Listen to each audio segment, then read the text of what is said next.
Bago ang flight, nadiskubre ng misis na hindi pala nag-business trip ang mister, kundi inihahatid ang buntis na sekretarya papuntang Australia para magsimula ng bagong buhay. Sa sakit ng pagtataksil, agad siyang kumilos, nakipag-ugnayan sa abogado at pamilya para i-freeze lahat ng ari-arian bago lumapag ang eroplano. Pagdating nila, parehong wala silang pera at natulog sa kalsada sa banyagang bansa. Isang malamig pero matapang na ganti ng misis na dating biktima, ngayoy may hawak ng kapalaran. Inaanyayahan ko kayong pakinggan at piliin ang kwentong ito. Ang samyo ng bawang at butter na iginisa kasama ng rosemary ang unang bumati sa sinumang papasok sa penthouse ni Amelia de la Merced. Mula sa bintanang salamin na sumasalamin sa nagkikislapang mga ilaw ng Makati skyline para siyang isang reyna sa kanyang kaharian. Ang bawat sulok ng malawak na tahanang yon ay sumisigaw ng karangyaan, mula sa mga Italianong muebles hanggang sa mga obrang sining na nakasabit sa dingding. Ngunit para kay Amelia, ang tunay na yaman ay nasa kusina. Doon, abala siya sa paghahanda ng paboritong pagkain ng kanyang asawa. Wagyu steak, medium rare, na may kasamang mashed potatoes at asparagus. Isang bote ng mamahaling red wine ang naghihintay na sa kanilang lamesa, katabi ng 2 kandilang hindi pa nasisindihan. 5 taon. 5 taon na silang kasal ni Ricardo de Villa, ang isa sa mga pinakabatang CEO sa bansa. Sa 5 taong yun, ginawa ni Amelia na sentro ng kanyang mundo ang asawa. Iniwan niya ang kanyang promising career sa art gallery ng pamilya para maging isang full-time wife, isang bagay na hindi niya pinagsisihan. Para sa kanya, ang makitang masaya at kontento si Ricardo sa tuwing uuwi ito mula sa magulong mundo ng korporasyon ay sapat ng kabayaran. Perfect! Bulong niya sa sarili habang inilalagay ang steak sa isang mainit na plato. Ang lahat ay dapat maging perpekto ngayong gabi. Isang buwang mawawala si Ricardo para sa isang mahalagang business trip sa Australia. Isang buwan na hindi niya makikita ang mga ngiti nito, hindi mayayakap sa gabi, hindi maipaghahanda ng umagahan. Mamimiss niya ito ng sobra. Napangiti siya habang inaalala ang simula ng kanilang pag-iibigan. Isang whirlwind romance na nauwi sa isang engranding kasalan. Si Ricardo ay maginoo, maalaga, at higit sa lahat, mahal na mahal siya. O iyon ang palagi niyang pinaniniwalaan. Maya-maya pa'y narinig niya ang tunog ng pagbukas ng pinto. Agad na nagliwanag ang kanyang mukha. Ricky! Masayang bati niya. Sabay salubong dito sa may pinto. Nakangiti si Ricardo, ang gwapo nitong mukha ay bahagyang pagod mula sa maghapong trabaho. Ibinaba nito ang leather briefcase at agad na niyakap si Amelia ng mahigpit. Hi, mahal! Ang bango naman. My favorite. Hinalikan siya nito sa labi. Isang halik na puno ng pagnanasa, gaya ng dati. Ngunit habang tumatagal ang halik, may naramdaman si Amelia na kakaiba. Isang malamig na kuryenteng gumapang sa kanyang likuran. Nang maghiwalay ang kanilang mga labi, sinalubong niya ang mga mata nito. Ngumiti si Ricardo, ngunit ang mga mata nito ay hindi. Tila may takip, may inililihim. Pagod ka ba? Tanong ni Amelia. Pinilit iwaksi ang kaba sa kanyang dibdib. Halika, nakahanda na ang hapunan. Of course, I can't wait, sabi ni Ricardo. Ngunit ang tingin nito ay saglit na napunta sa tablet na hawak nito. I just need to take a quick shower para fresh ako para sa'yo. Hinalikan siya nito muli, isang mabilis na halik sa noo. Bago ito naglakad, papasok sa kanilang silid. Naiwan si Amelia sa sala, nakatitig sa likod ng kanyang asawa. Pilit niyang kinukumbinsi ang sarili na guni-guni niya lang ang lahat. Pagod lang siguro si Ricky. Maraming iniisip sa nalalapit na biyahe. Inilapag ni Ricardo ang tablet sa glass coffee table bago pumasok sa banyo. Umupo si Amelia sa sofa. Hinihintay ito. Sinindihan niya ang mga kandila, pinatay ang ibang ilaw para maging mas romantiko ang paligid. Ilang sandali ng katahimikan ang lumipas nang biglang umilaw ang screen ng tablet ni Ricardo. Isang notifikasyon. Hindi niya ito dapat pansinin. Privacy iyon ng asawa niya. Ngunit ang pangalan sa notifikasyon ay kumuha ng kanyang atensyon. Belle Isabel Rosales, ang bago nitong executive secretary. Maganda, bata, at napakagaling daw sa trabaho, ayon kay Ricardo. At sa ilalim ng pangalan, isang linya ng mensahe na hindi pa nabubuksan. Hindi napigilan ni Amelia ang sarili. Sumilip siya, at ang mga salitang nabasa niya ay tila mga punyal na sabay-sabay tumusok sa kanyang puso. Excited na ako sa bagong buhay natin, mahal. Mahal. Ang hangin ay tila naubos sa kanyang mga baga. Nanlamig ang kanyang mga kamay. Paulit-ulit na umikot sa isip niya ang mga salitang yon. Bagong buhay natin. Mahal. Hindi. Hindi maaari. Baka nagkakamali lang siya ng basa. Baka may ibang konteksto. Narinig niya ang pagpatak ng tubig mula sa shower. Mabilis siyang tumayo, ngunit ang mga tuhod niya ay nanginginig. Ang perpektong hapunan na inihanda niya ay tila nanunuya sa kanya mula sa lamesa. Kailangan niya ng pruweba. Kailangan niyang malaman kung totoo ang halimaw na nagsisimulang mabuhay sa kanyang isipan. Dahan-dahan siyang naglakad papunta sa kanilang walk-in closet. Ang maleta ni Ricardo, handa na para sa biyahe bukas, ay nakapatong sa isang bench. Nanginginig ang mga kamay na binuksan niya ang zipper nito. Sa ibabaw ay ang mga damit na maingat niyang pinlantsa at tinupi. Mga business suit, mga polo, mga damit pambahay. Inalis niya ang mga ito isa-isa. Ang puso niya ay kumakarera sa bawat segundong lumilipas. Sa ilalim ng mga damit, nakita niya ang isang brown na envelope. Sa loob nito ay ang mga dokumento para sa biyahe. Ang isip niya ay sumisigaw na huwag na itong ituloy, na bumalik na siya sa sala at magpanggap na walang nakita. Ngunit huli na. Hinugot niya ang laman ng sobre. Ang unang nakita niya ay ang plane ticket.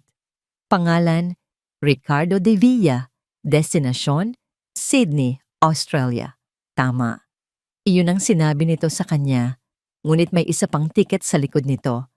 Ang kanyang hininga ay naputol sa kanyang lalamunan. Nanginginig na kinuha niya ang pangalawang tiket. Ang destinasyon ay pareho. Ang petsa ay pareho. Ang flight number ay pareho.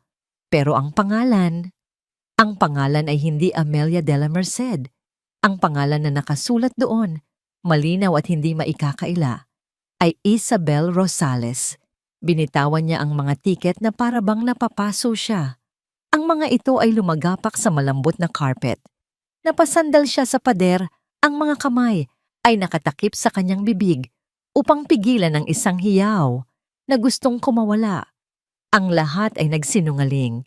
Ang mga halik, ang mga yakap, ang mga salitang mahal kita. Ang business trip ay isang kasinungalingan. Ito ay isang pagtakas. At siya, ang asawa niya sa loob ng 5 taon, ang babaeng isinuko ang lahat para sa kanya, ay ang babaeng iiwanan niya. Napatingin siya sa kawalan. Ang mga ilaw ng Makati na dati nagbibigay sa kanya ng ligaya ay tila mga matang humuhusga sa kanyang katangahan. Ang penthouse na dati niyang paraiso ay naging isang malamig na hawla. At siya, ang reyna nito, ay isa na palang bilanggo. Narinig ni Amelia ang pag-click ng pinto ng shower. Hudyat na tapos na si Ricardo. Sa isang iglap, bumalik siya sa realidad. Mabilis niyang pinulot ang mga tiket sa sahig at walang ingat na ipinasok pabalik sa sobre at isinilid sa ilalim ng mga damit. Isinara niya ang zipper ng maleta na para bang isinasara niya ang isang kabaong. Paglabas niya ng closet, nagtama ang kanilang paningin. Nakatapis lang ito ng tuwalya sa bewang. Basa pa ang buhok. Ngumiti ito sa kanya. Ang parehong ngiti na ilang minuto lang ang nakalipas ay nagpapatibok ng kanyang puso. Ngayon, ang nangiting iyon ay parang lason. Mahal, anong ginagawa mo dyan? Akala ko ba? Masakit ang ulo ko. Putol ni Amelia sa sasabihin nito. Ang boses niya ay halos hindi lumabas, garalgal at mahina. Ngunit sa pandinig ni Ricardo, marahil ito'y tunog pagod lamang. Bigla na lang sumakit, sobra. Agad na lumapit si Ricardo. Ang muka ay nag-aalala. Hinawakan nito ang kanyang noo. Wala ka namang lagnat. Gusto mo bang uminom ng gamot? Iniwas ni Amelia ang kanyang muka sa kamay nito. Ang paghawak nito ay parang apoy na pumapaso sa kanyang balat. Hindi na. Magpapahinga na lang ako. Pasensya ka na sa dinner, Ricky. Bukas na lang siguro ako babawi bago ka umalis. Ang bawat salita ay isang pakikibaka. Pakikibakang huwag sumigaw, huwag manampal, huwag ibuhos ang lahat ng sakit at galit na kumukulo sa loob niya. Ganoon ba? Sige, mahal, magpahinga ka na. Sabi ni Ricardo, may bahid ng pagkadismaya sa boses. Hindi dahil sa kanya, kundi dahil nasira ang kanilang huling gabi. Ako na lang ang kakain mag-isa. Hinalikan siya nito sa pisngi bago ito lumabas ng silid. Nang marinig niyang magsasara ang pinto ng kwarto, doon na bumigay ang kanyang mga tuhod. Napaupo siya sa sahig, ang likod ay nakasandal sa pinto. Walang tunog, walang hikbi, tanging mga luha na sunod-sunod na pumatak mula sa kanyang mga mata. Isang tahimik na ulan ng luhang naghuhugas sa lahat ng kanyang mga pangarap. Doon, sa sahig ng kanilang silid, sa gitna ng karangyaan na naging posible dahil sa kanilang pagsasama, naramdaman ni Amelia ang sobrang kahungkagan. Ang bawat sulok ng kwartong iyon ay may alaala. At ngayon, lahat ng alaalang iyon ay nabahiran ng kasinungalingan. Biglang pumasok sa isip niya ang araw ng kanilang kasal. Ang simbahan ay napuno ng puting bulaklak. Ang kanyang ama, na buong pagmamalaking inihatid siya sa altar. At si Ricardo, na naghihintay sa kanya, may mga luha ng kaligayahan sa mga mata. Nangangako ako, Amelia, sabi nito habang isinusuot ang singsing sa kanyang daliri. Namamahalin at igagalang ka, sa hirap at ginhawa, sa sakit man o kalusugan, hanggang kamatayan. Sa hirap at ginhawa, isang mapait na tawa ang kumawala sa kanyang lalamunan. Ginhawa. Yun lang ang alam ni Ricardo. Ang ginhawang ibinibigay niya. Ang ginhawang dulot ng isang asawang sumusuporta. Ang ginhawang dulot ng isang tahanang laging malinis at may mainit na pagkaing nakahain. Tumayo siya. Ang mga binti ay nanginginig pa rin. Ang kanyang mga mata ay napadako sa kanilang wedding picture na nakapatong sa kanyang bedside table. 2 taong nakangiti sa kamera, mukhang perpekto, mukhang masaya, mukhang puno ng pag-ibig, isang malaking kasinungalingan. Ang kalungkutang nararamdaman niya kanina ay dahan-dahang napalitan ng isang nag-aapoy na galit. Ang mga luhang pumapatak ay hindi na dahil sa sakit, kundi dahil sa puot. Hinablot niya ang silver-framed na litrato. Tinitigan niya ang nakangiting mukha ni Ricardo. Ang mukha ng isang manloloko. Isang taksil. Sa isang sigaw na pinigilan niya ng napakatagal, ibinato niya ang litrato sa pader. Ang tunog ng nabasag na salamin ay umalingaw-ngaw sa buong silid. Ang mga piraso nito ay kumalat sa sahig, kumikinang sa ilalim ng ilaw ng lampara. Parang mga piraso ng kanyang nawasak na puso. Humihingal. Kinuha niya ang kanyang telepono. Nanginginig ang kanyang mga daliri habang hinahanap ang numero ng kanyang ate. Kailangan niya ng isang kakampi. Hello, Amy. Napatawag ka? Gabi na ah. Sagot ng kanyang ate Laura mula sa kabilang linya. Hindi siya nakasagot. Isang malakas na hikbi ang kumawala mula sa kanya. Isang tunog na puno ng lahat ng sakit na kanyang tiniis sa loob ng ilang oras. Amy, anong nangyari? Umiiyak ka ba? Nag-aalalang tanong ng kapatid. Ate, yun lang ang nasabi niya bago siya muling napahagulgol. Si Ricardo ba? Anong ginawa niya sa'yo?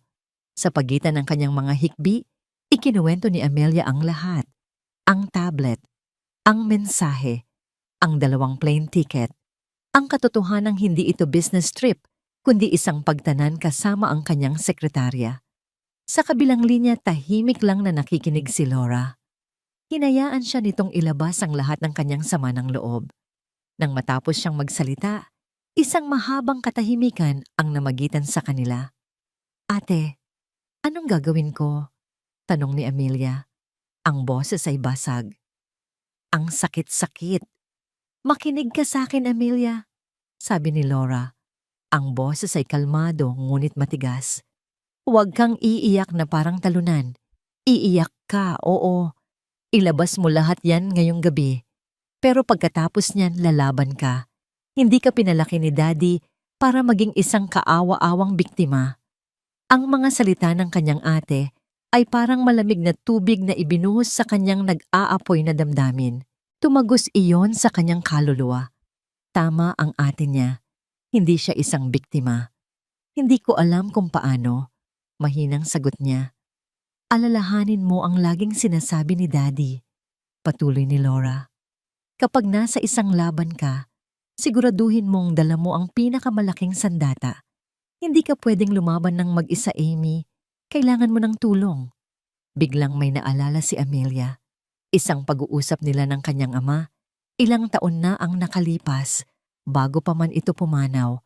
Tungkol ito sa isang legal battle na kinaharap ng kanilang kumpanya. Kung sakaling kailanganin mo ng abogado na kayang manalo sa isang imposibleng kaso, sabi ng kanyang ama, may isang tao lang akong matatawagan. Demonyo sa korte, pero sa kanya ang huling halakhak. Attorney Gabriel Reyes. Attorney Gabriel Reyes. Ang pangalan ay umalingaw-ngaw sa kanyang isip. Ate, kailangan ko ng ibaba, sabi ni Amelia. Ang boses ay hindi na nanginginig. Mayroon ng bagong apoy sa loob niya. Hindi na apoy ng galit, kundi apoy ng determinasyon. Pagkababa ng tawag, binuksan niya ang kanyang laptop. Ang mga daliri niya ay mabilis na nag-type sa search bar. Attorney Gabriel Reyes. Lumitaw ang mga resulta. Mga artikulo tungkol sa mga high-profile cases na napanalunan niya.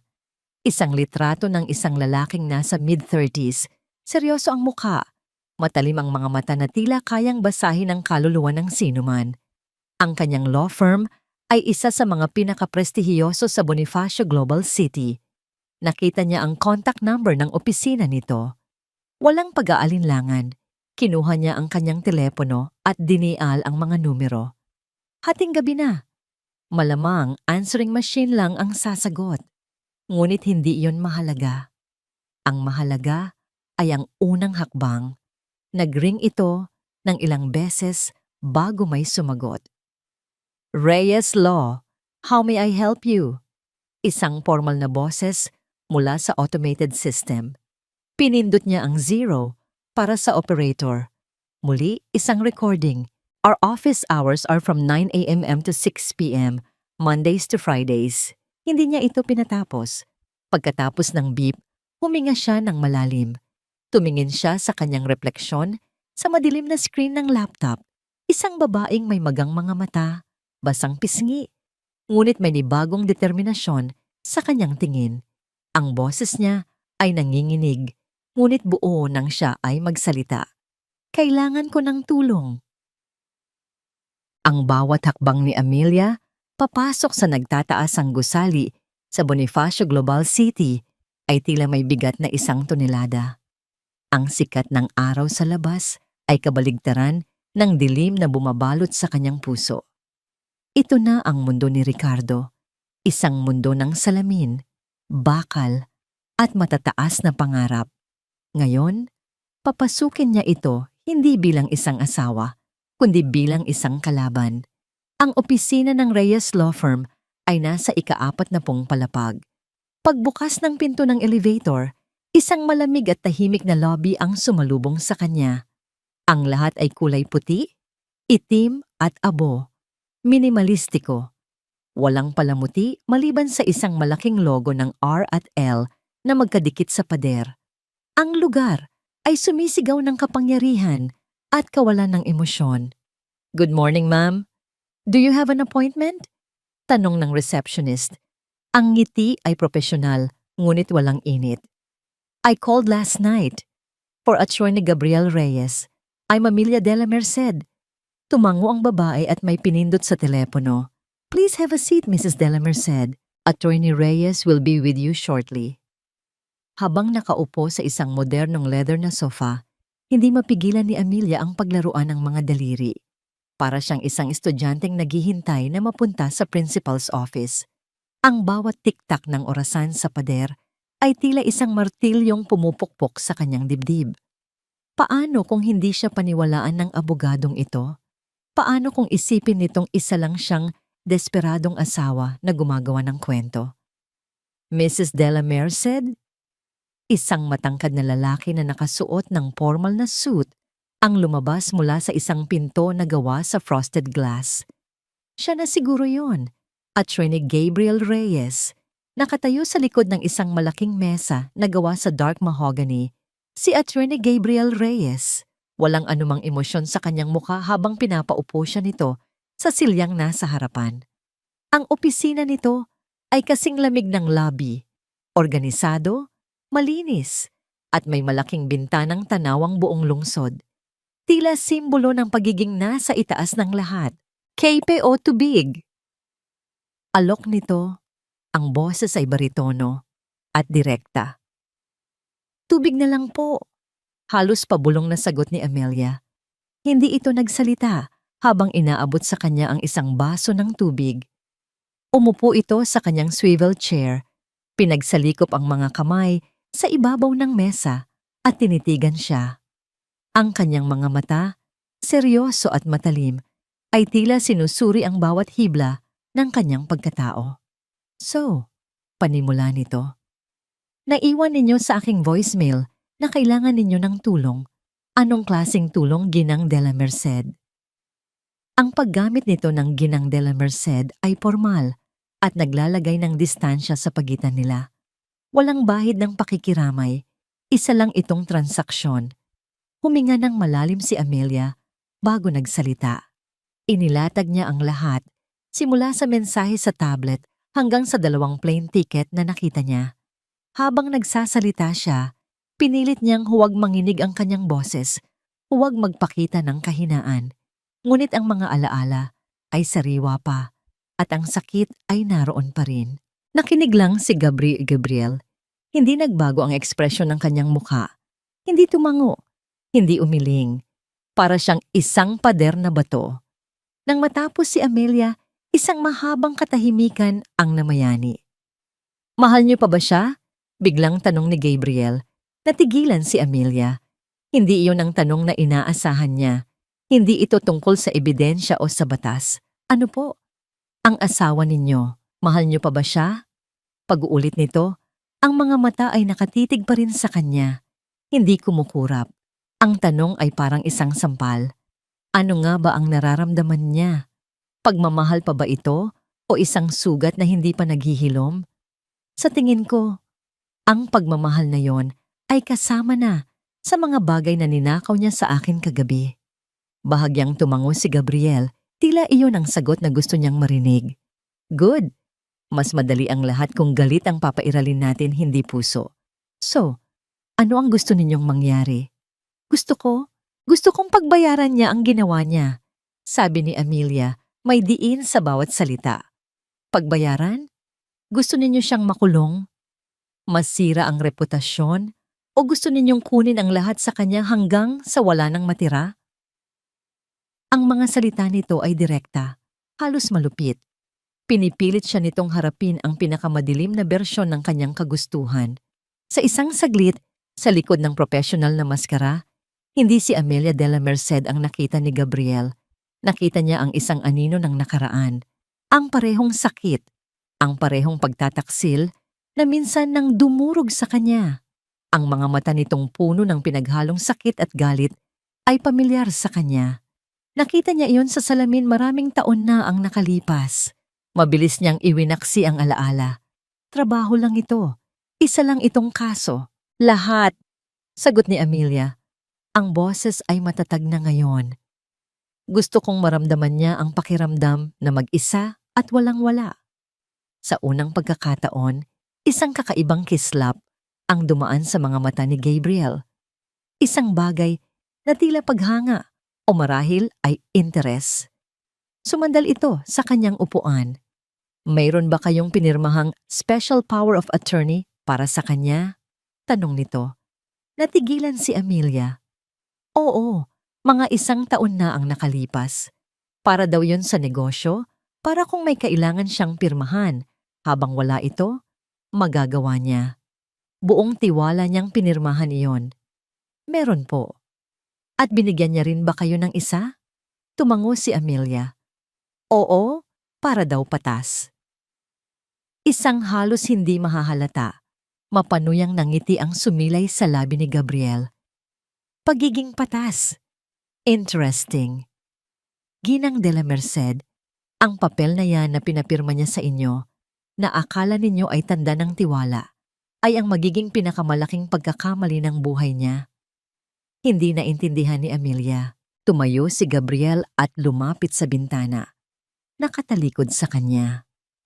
Ang special power of attorney ay nagbibigay sa inyo ng kapangyarihan na kumilos sa ngalan niya sa mga bagay na nakasaad doon, kasama na ang mga bank account, mga ari-arian, at mga investment. Habang siya ay nasa himpapawid, panatag na lumilipad patungo sa kanyang bagong buhay, tayo naman dito ay dahan-dahang isasara ang lahat ng pinto para sa kanya. Humarap ito sa kanya. Ang mga mata ay nag-aalab sa isang malamig na apoy. Gagawin natin siyang pulubi sa mismong paglapag niya sa Australia. Ang plano ay simple ngunit malupit. Perpekto. Isang ganti na hindi niya naisip na posible. Ang takot na nararamdaman niya kanina ay napalitan ng isang kakaibang pag-asa. Sa wakas, meron siyang sandata. At ang taong nasa harapan niya, ang abogadong yelo na ito, ang siyang hahawak nito para sa kanya. Inilapit ni Gabriel sa kanya ang isang folder na puno ng mga dokumento at isang mamahaling pluma. Tinitigan niya si Amelia. Ang mga mata ay hindi kumukurap. Handa ka na ba, Ginang de la Merced? Ang sumunod na 2 araw ay ang pinakamahaba at pinakamahirap sa buhay ni Amelia. Ang bawat oras ay tila isang paglalakad sa alambre. Sa ilalim ng patnubay ni Gabriel, ang kanyang mga araw ay napuno ng mga pagbisita sa bangko, mga pagpupulong sa mga financial advisor at pagpirma sa mga dokumentong legal na halos hindi na niya mabilang. Ang kanyang kamay ay halos manhid na sa kapipirma. Ngunit sa bawat pagdampi ng dulo ng pluma sa papel, hindi sakit, kundi isang lumalagong kapangyarihan ang kanyang nararamdaman. Ang bawat pirma ay isang hakbang palayo sa pagiging Amelia de la Merced, ang asawang martir, at isang hakbang palapit sa pagiging Amelia Santos, ang babaeng kumukuha ng kung ano ang nararapat sa kanya. Siguraduhing malinaw sa mga bank manager na ang freeze order ay magiging epektibo eksakto sa oras na matatanggap nila ang aking go signal. Not a minute earlier, not a minute later. Utos ni Gabriel sa kanyang telepono habang nasa loob sila ng sasakyan, pabalik mula sa huling bangko na kanilang pinuntahan. Si Amelia ay tahimik lang sa tabi, nakatingin sa labas ng bintana. Ang mga gusali ng Makati ay tila mga higanteng bantay, mga saksi sa kanyang lihim na paghahanda. Natatakot ka ba? Tanong ni Gabriel, ibinaba na ang telepono.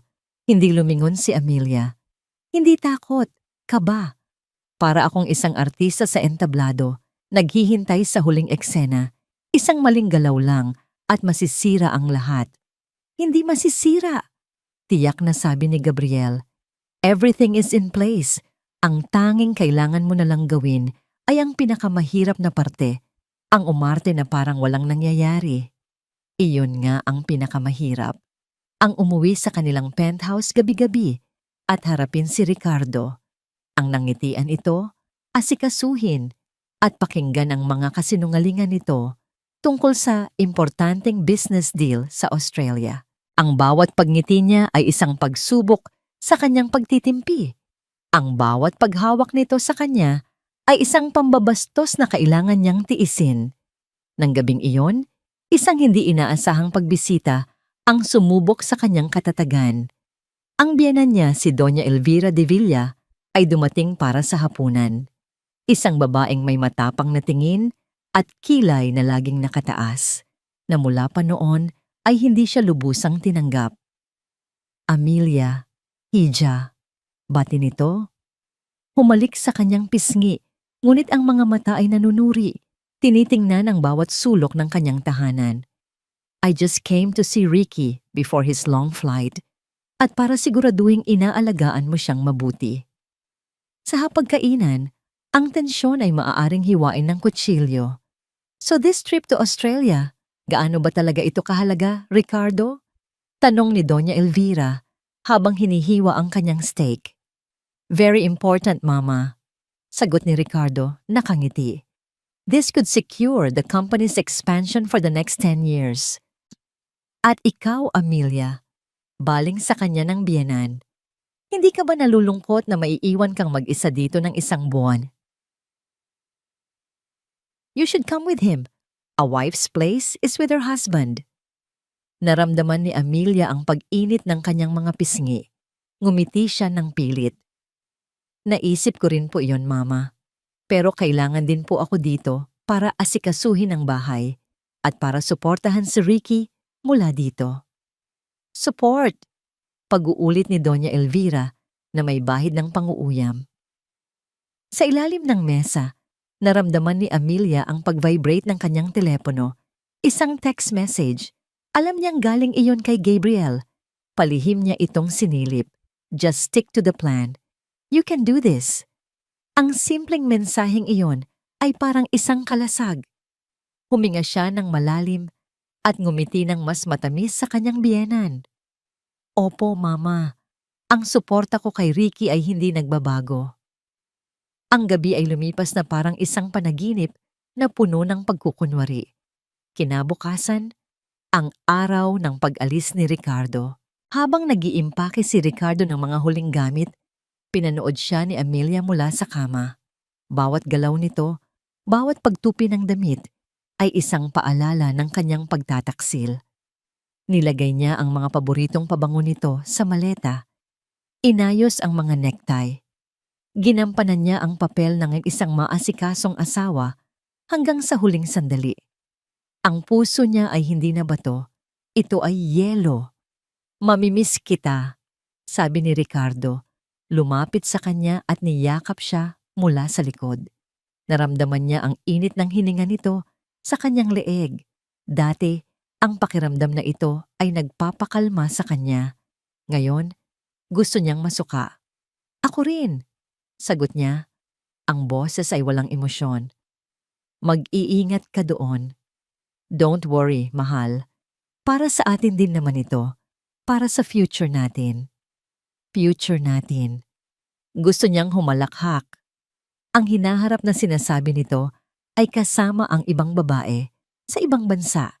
Ngunit pinigilan niya ang sarili. Malapit na. Konting tiis na lang. Nasa airport na sila. Ang malaking flight information display board ay nagpapakita ng flight number ni Ricardo. PR2 even. Bound for Sydney. On time. Ang bawat minuto ay isang paghihirap. Hinawakan ni Ricardo ang kanyang mga kamay. Amelia, mag-iingat ka dito ha? Tawagan mo ako palagi. Sabi nito, ang mga mata ay puno ng pagkukunwari. Oo naman, sagot niya. I love you. Bulong nito, bago siya hinalikan. Isang halik na puno ng kasinungalingan, isang halik na walang kahulugan. Tumugon siya sa halik nito, isang huling pag-arte. Ito ang kanilang huling halik bilang mag-asawa. Ito ang pirma ng kanyang paghihiganti. I love you too, sagot niya. At sa unang pagkakataon, sa loob ng 3 araw, naramdaman niyang nagsasabi siya ng totoo. Mahal niya ang sarili niya para gawin ito. Mahal niya ang sarili niya para tapusin na ang lahat. Final boarding call for Philippine Airlines Flight PR211 to Sydney. Binitawan siya ni Ricardo. Paano, mahal? Aalis na ako. Kinuha nito ang kanyang hand-carry luggage at ngumiti sa huling pagkakataon. Pinanood niya itong maglakad palayo makisabay sa agos ng mga pasahero. Hindi niya ito nilingon pabalik. Nang mawala na ito sa kanyang paningin, doon na nagsimulang manginig ang kanyang buong katawan. Hindi siya umiyak. Tapos na ang panahon ng pag-iyak. Naglakad siya palabas ng airport. Bawat hakbang ay mas magaan kaysa sa nauna. Pagpasok niya sa kanyang sasakyan, kinuha niya ang kanyang telepono. 2 salita lang ang kailangan niyang ipadala. 2 salita na magbabago sa lahat. Nag-text siya kay Gabriel. He's gone. Hindi agad umalis si Amelia mula sa parking lot ng Inee. Pinatay niya ang makina ng sasakyan at nanatili sa katahimikan. Sa di kalayuan, tanaw niya ang runway. Hinintay niya ang pag-angat ng isang dambuhalang ibon na bakal. Ang eroplanong magdadala sa kanyang asawa palayo sa kanya. At sa wakas, magbibigay sa kanya ng kalayaan. Nang makita niyang unti-unting umaangat ang eroplano, isang halo-halong emosyon ang bumalot sa kanya. May kirot. Ang huling bakas ng 5 taong pagmamahal na nauwi sa wala. May lungkot. Ang katotohanan na ang pamilyang pinangarap niya ay isa na lamang abo. Ngunit sa ilalim ng lahat ng yon, may isang damdaming nangingibabaw. Tagumpay. Habang pinagmamasdan niya ang eroplano na paliit ng paliit sa kalangitan, may mga luhang pumatak mula sa kanyang mga mata.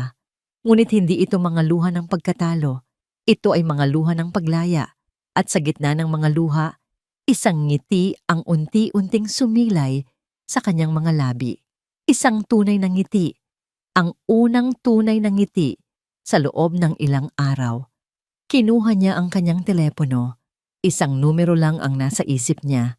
Nagring ito ng 1 beses bago sumagot ang pamilyar na baritonong boses. Gabriel?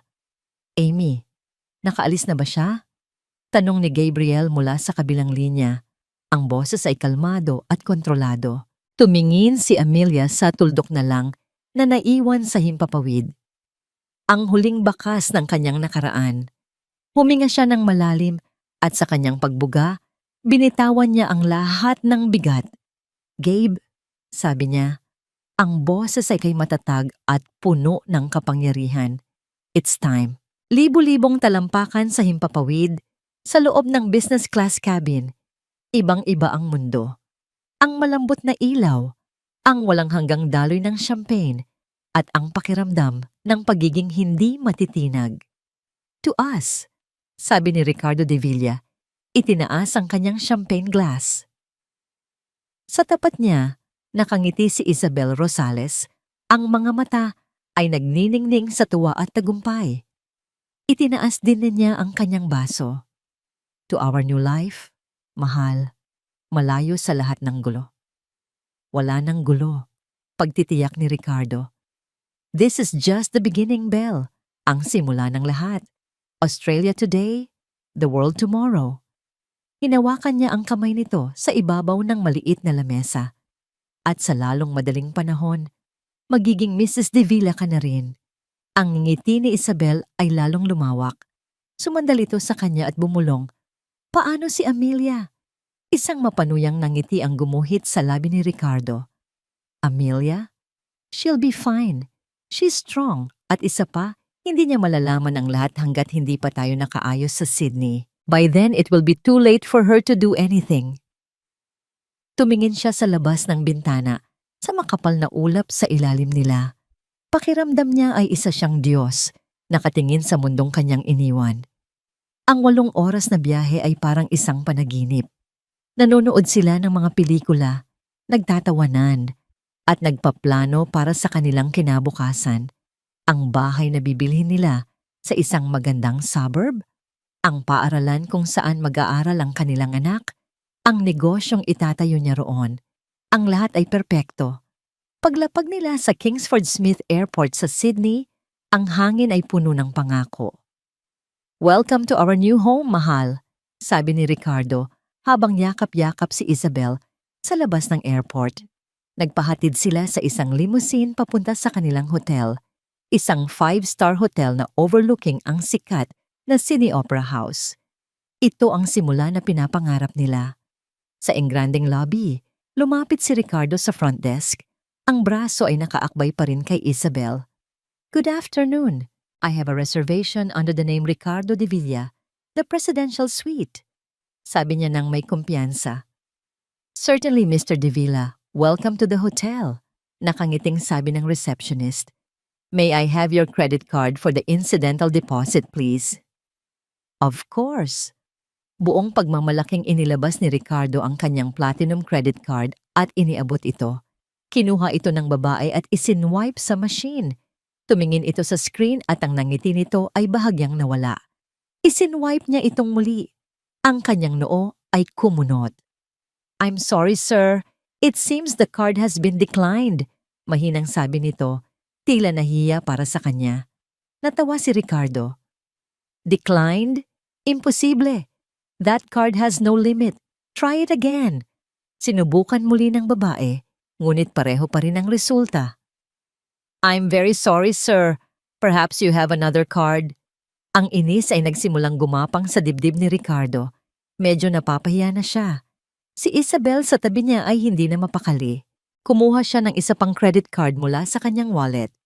Here, try this one. Isinwipe ito ng babae. Umiling ito. This one too, sir.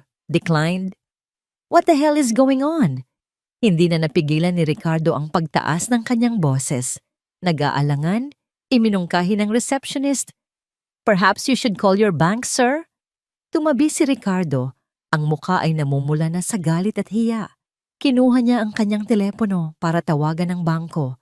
Ngunit bago pa man niya iyon magawa, sunod-sunod na email notification ang pumasok. Galing sa iba't ibang bangko. Ang kanyang puso ay nagsimulang kumabog ng mabilis. Binuksan niya ang una. Subject: Account notification, dear Mr. De Villa. This is to inform you that your savings and checking accounts have been frozen as per the legal instruments submitted by your authorized representative. Binuksan niya ang isa pa. Subject: Credit card cancellation.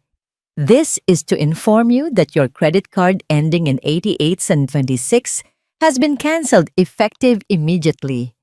Isa pa. At isa pa. Account frozen. Assets on hold. Access denied. Ang mga salita ay tumatalon mula sa screen.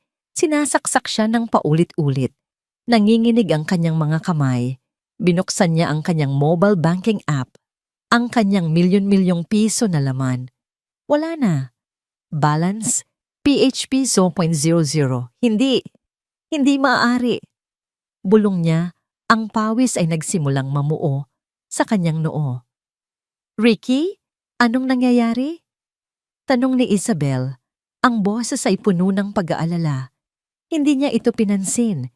Isang pangalan lang ang nasa isip niya. Isang tao lang ang may kapangyarihang gawin ito. Amelia. Nanginginig ang mga daliri na dinial niya ang numero ng kanyang asawa. Sinubukan niya ng isang beses, 2 beses, 3 beses. Lahat ay diretso sa voicemail. Damn it, Amelia. Sagutin mo. Sigaw niya sa telepono. Hindi na alintana ang mga taong napapatingin sa kanila.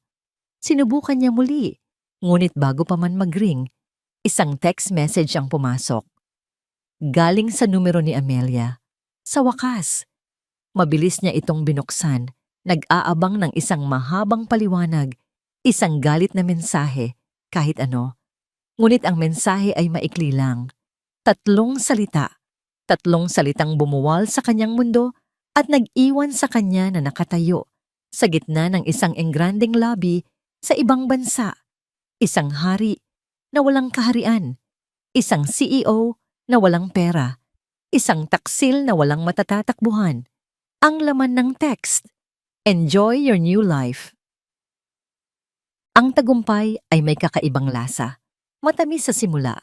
Ngunit kapag nag-iisa ka na, nag-iiwan ito ng pait. Nang mga sumunod na araw, ang penthouse na dati kulungan niya ay naging isang malawak na kahungkagan. Ang katahimikan ay halos nakakabingi. Wala na ang mga tawag ni Ricardo. Wala na ang mga text.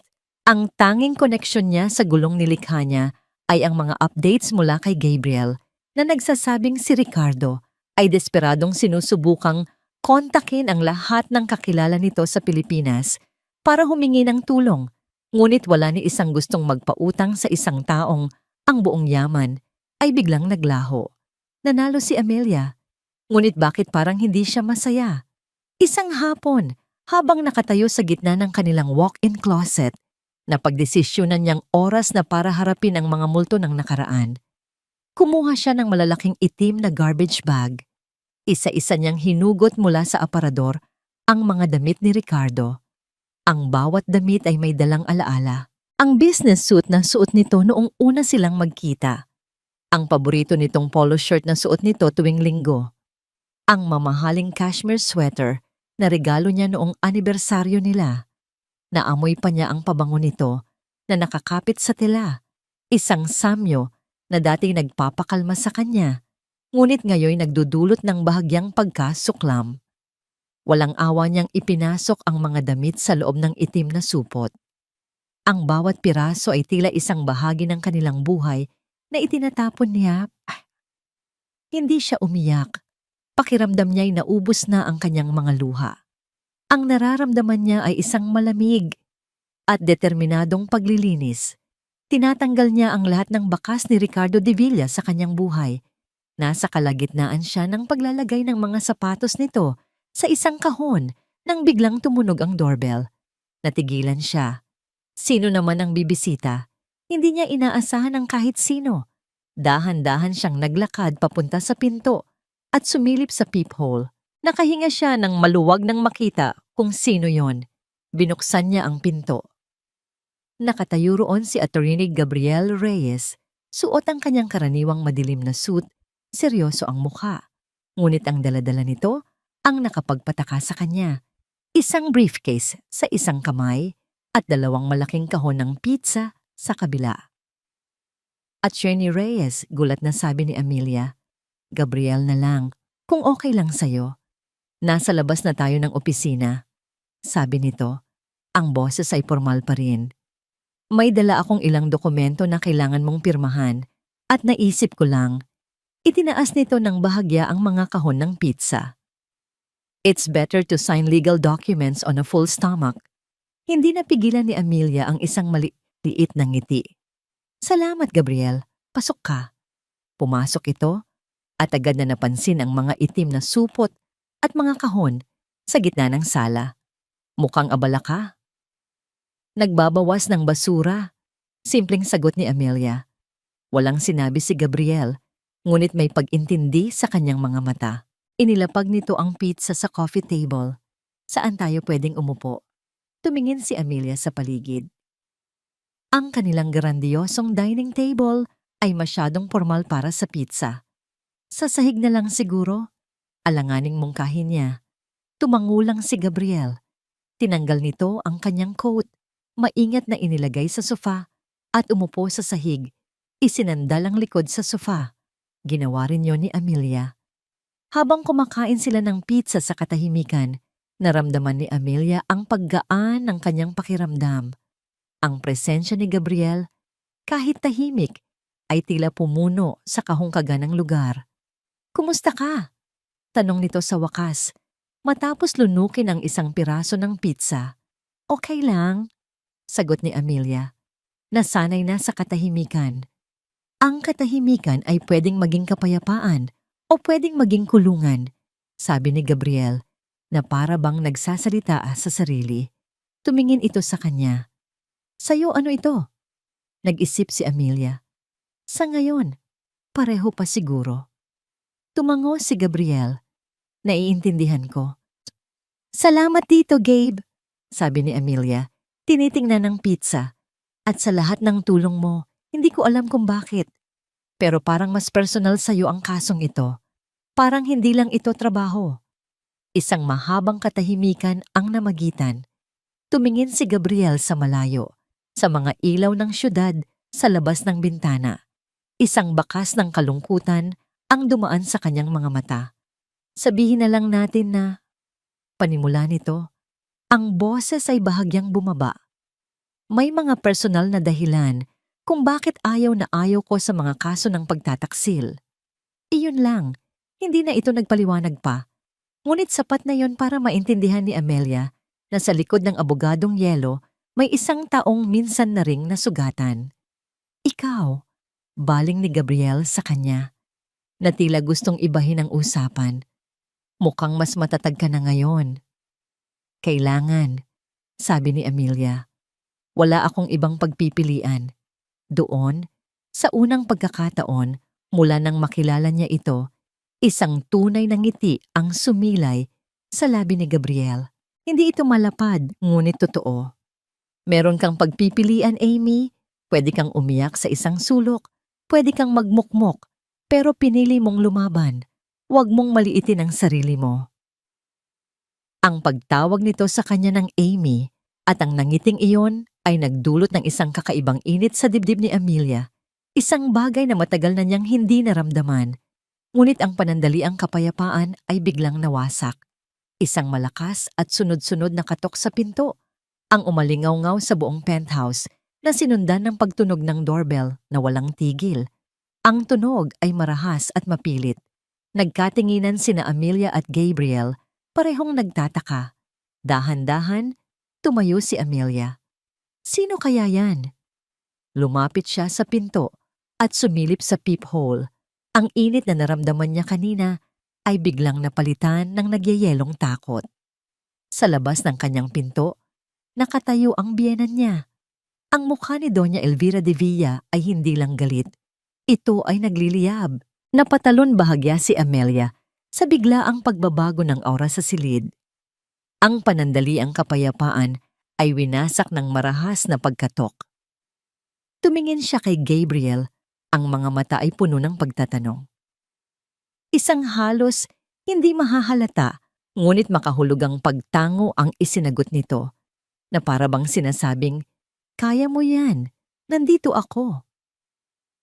Huminga ng malalim si Amelia bago binuksan ang pinto. Gaya ng inaasahan, ang mukha ni Doña Elvira ay parang isang bagyong malapit ng manalasa. Walang anumang bati, itinulak nito nang bahagya si Amelia para makapasok at ang mga mata nito ay agad na lumibot sa sala na tila hinahanap ang kanyang anak. "Nasaan si Ricardo? Anong ginawa mo sa anak ko?" Sigaw nito. Ang boses ay matinis at puno ng galit. "Wala po rito ang anak ninyo," kalmadong sagot ni Amelia. "Sinungaling. Alam kong kagagawan mo ang lahat ng ito. Ikaw na ahas ka. Matapos naming pulutin ka mula sa pamilya mong walang maipagmalaki, ito ang isusukli mo? Pagnanakawan mo kami?" Ang bawat salita ay isang akusasyon, isang paninisi. Sa puntong yon, dahan-dahang tumayo si Gabriel mula sa sahig. Isinuot niyang muli ang kanyang coat at humakbang palapit, na para bang isang kalasag sa pagitan ni Amelia at ng kanyang biyenan. Natigilan si Doña Elvira nang makita ang isang estranghero. "At sino ka namang bastos ka para makisali sa usapang pampamilya?" "Ako po si Gabriel Reyes, ang abogado ni Ginang Amelia de la Merced." Formal na pakilala nito, ang boses ay malamig at walang emosyon. "At ipinapaalala ko lang po sa inyo, Doña Elvira, na ang lahat ng ginawa ng aking kliyente ay legal at naaayon sa batas gamit ang isang dokumentong pirmado mismo ng inyong anak." Ang kumpiyansa ni Gabriel ay tila nagpatahimik sa matandang babae, ngunit sandali lang. Ang galit nito ay muling nagliyab. "Hindi pa tayo tapos, Amelia," banta nito. Idinuro si Amelia. "Sisirain kita. Sisirain ko ang pangalan mo at ng buong pamilya mo. Ipapamukha ko sa lahat na isa kang magnanakaw at desperada. Hindi mo kilala kung sinong binabangga mo." Pagkasabi niyon, padabog itong umalis at ang pagsara ng pinto ay umalingaw-ngaw sa buong penthouse. Naiwan si Amelia na nanginginig. Napasandal siya sa pader, ang lakas na ipinakita niya kanina ay biglang naglaho. "Amy?" Tawag ni Gabriel. Ang boses ay mas malumanay na ngayon. "Ayos ka lang?" Umiling si Amelia. "Hindi ko kaya to, Gabe. Ang pamilya ko, idadamay niya sila." Lumapit si Gabriel. Kaya mo to. Pero tama ka. Hindi na ito simpleng laban. Ang biyenan mo ay isang makapangyarihang kalaban. Hindi siya titigil hanggat hindi ka niya nadudurog. Tumigil ito sandali.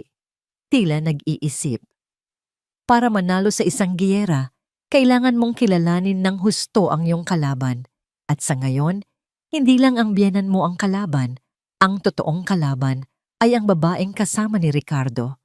Tumingin siya ng diretso kay Amelia. Kailangan nating alamin ang lahat tungkol kay Isabel Rosales, bawat detalye, bawat sikreto. Paano? Tanong ni Amelia. May kilala akong private investigator, ang pinakamagaling sa larangan niya. Hahayaan natin siyang maghalongkat. Kung mayroon mang baho na itinatago ang babaeng iyon, ilalabas natin. Isang linggo ang lumipas.